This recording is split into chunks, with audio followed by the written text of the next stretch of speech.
Season 3, Episode 5, is expensive audio gear better?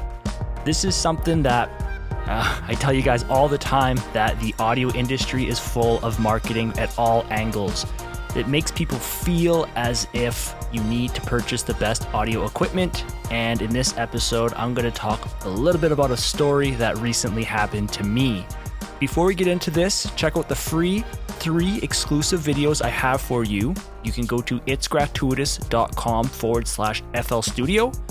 And those beginner videos for FL Studio users, you can get some free training, okay? That's itsgratuitous.com/FL Studio. All right, so here is the story. So I recently started riding a mountain bike more, just for exercise. Right now it's winter, but in the summertime, it's awesome where I live. There's tons of mountains, and I can literally just leave my house and I just go into the mountains. It's really, really nice. Now, let me just break down this story. I purchased this mountain bike off of a local website for like $60 10 years ago. And it's been a great little bike. I've maybe just had to change like the brakes on it. But I got to the point where I was like, hey, I'm starting to ride a bike a lot more. I want to upgrade just a little bit. I don't want to be purchasing a super expensive mountain bike, because if you are into the mountain biking industry, you know that these bikes can get to like $10,000, $12,000. And that's not what I'm wanting to purchase. I am just wanting a little bit better improvement. Now, if you are going to purchase a mountain bike, you can do that from something like Walmart, which everyone knows that you're going to purchase a bike from Walmart. It's going to work, but especially when you are an adult, it's probably not going to be like the best mountain bike. Then there is another option around here. It's called Canadian Tire. It's kind of like a local kind of hardware store where you can purchase like so many different things, everything from like camping equipment to like things for your vehicles to like Tupperware containers to shavers. It's kind of like a Walmart, but a little higher quality. They also sell mountain bikes, and their mountain bikes can get to like $800, $900, but it's still kind of at that point where you're like, if I'm going to be purchasing $800 for a mountain bike, I think I'd rather pay a little bit more money and get at least quality name brand, right? Because that's usually what you want to get when you are in an industry. Now, don't worry, this is going to relate to audio in just a moment. So anyways, I purchased a mountain bike from a mountain bike store where they sold pretty half-decent bikes. I did not buy the high-end one, and I have not had a good experience with this bike. The brakes have been inconsistent. I've had to bring it into the shop, and they keep fixing it for free, which is good. But it's just the fact that you would think that you would be purchasing a more expensive item and you would get a better experience. Now, here is the moral of the story of what I want to talk about with audio. In this audio world, it's not about how expensive something is. It's about, does it work for you? That is the biggest thing I can pass on to you. It doesn't matter how expensive it is. Does it work for you? Because it could be a $90 item. It could be a $9,000 item. It could be a $9 item. The fact is, does it work? Does it do what you want it to do? And does it suit your workflow? That is the hardest thing to find. Even if you purchase the most expensive item in the world, it may not be for your workflow and for your style. I've always known that, but it's just something that maybe you need to hear as well. Because in the audio industry, when we talk about analog gear and we talk about plugins and mixing in the box, everyone always thinks, oh, the analog world is way better. But I'll tell you that yes, the analog world is expensive and people perceive it as better. The fact is that it's working backwards. There's some things where analog has to exist, such as this microphone, or if I'm plugged into a preamp, that type of equipment I don't really see ever really going away. That's what you need to use to power this microphone and to get it into my computer. But once it's in the computer, the best workflow is using your audio plugins. And if you were to choose a very high quality plugin versus a low quality plugin, see, high quality and low quality does not mean expensive.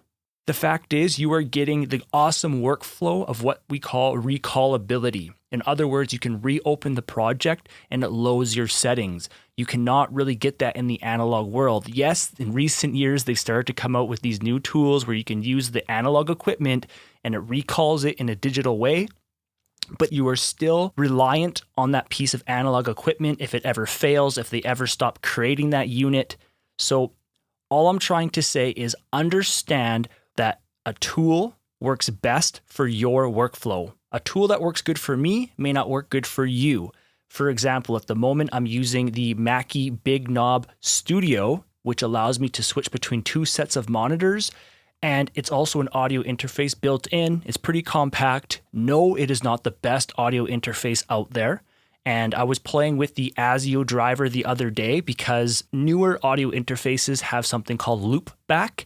And I was thinking, oh, I can lower my audio latency in my courses or like when I'm training, when I'm playing the keys, which is important because low latency on the keys allows you to play more naturally, more real.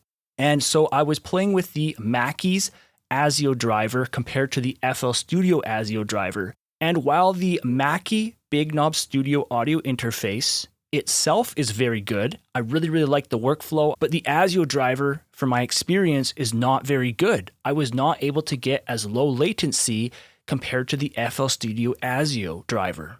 And so that's what I'm trying to say, that it's all about understanding what works for the workflow. So don't get tricked out there. Don't be thinking that you need to be purchasing that super expensive microphone or that super expensive audio interface.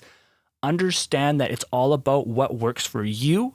It could be really expensive. Sometimes purchasing that expensive item is like, that is the difference because it's name brand, you know it's good. Sometimes name brand is deceiving and it actually isn't better, and the knockoff is even better sometimes for the price as well as it works even better. So that's something that you have to do as your own person. Try out the item. Does it work good? Then you know that that's the piece of equipment for you. Sometimes you got to purchase equipment. Sometimes you have to return equipment. It's an ongoing process. But what you will discover when you look at all these different producer studios, everyone has different equipment. And the main reason is because they have found that piece of equipment works for them. In the mixing world, you will see a lot of people use a lot of analog gear. And I think that's 2 parts. 1, that's what they know. That's their workflow.